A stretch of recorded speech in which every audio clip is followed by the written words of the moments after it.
More now on today's other big story. Just moments ago, 17 Republicans joined all Democrats in voting to move forward on a procedural motion to debate a bipartisan infrastructure bill announced earlier today.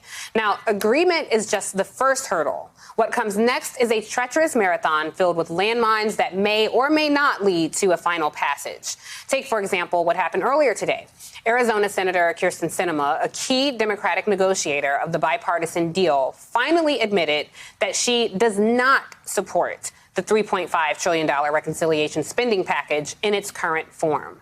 Now, this could be a problem for the progressive members of the Democratic Party who were willing to sacrifice a number of issues in order to get the bipartisan infrastructure deal done. But this was only with the understanding that more would be addressed in the reconciliation package. With me now is NBC News national political reporter Sahil Kapoor. Sahil, busy day on Capitol Hill. Before we get into the politics of this, though, I think it's important for the folks at home to understand what exactly is in this bill.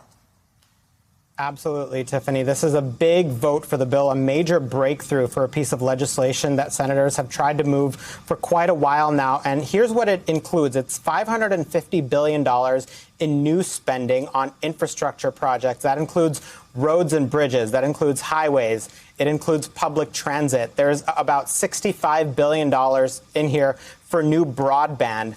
It includes water infrastructure as well. There's a lot in here that every American from coast to coast will experience on some level if this passes. It has not passed the Senate yet. This was just the first vote, but you had 17 Republicans voting with 50 out of the 50 Senate Democrats to move forward with this. That is not just the core 5 Republicans who are negotiating this bill. It's not just moderates like Susan Collins and Lisa Murkowski. It is conservatives, too. It is Mitch McConnell, the Senate Republican leader who has self-styled himself as a grim reaper of progressive legislation, says this deal should move forward.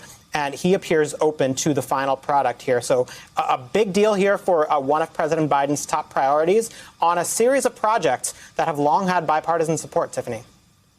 Well, it's a big deal for President Biden, but it seems to hit a sour note with some members of the progressive wing of the party. I want you to show a picture or a tweet that AOC responded to when it came to the Sinema news that she would not support reconciliation. She says, good luck tanking your own party's investment on child care, climate action, and infrastructure while presuming you'll survive a 3-vote House margin, especially after choosing to exclude members of color from negotiations and calling that a bipartisan accomplishment. She wasn't alone there. Congressman Peter DeFazio called this bill crap. So if you have that kind of sentiment in the progressive wing of the party, how will this impact the infrastructure bill overall?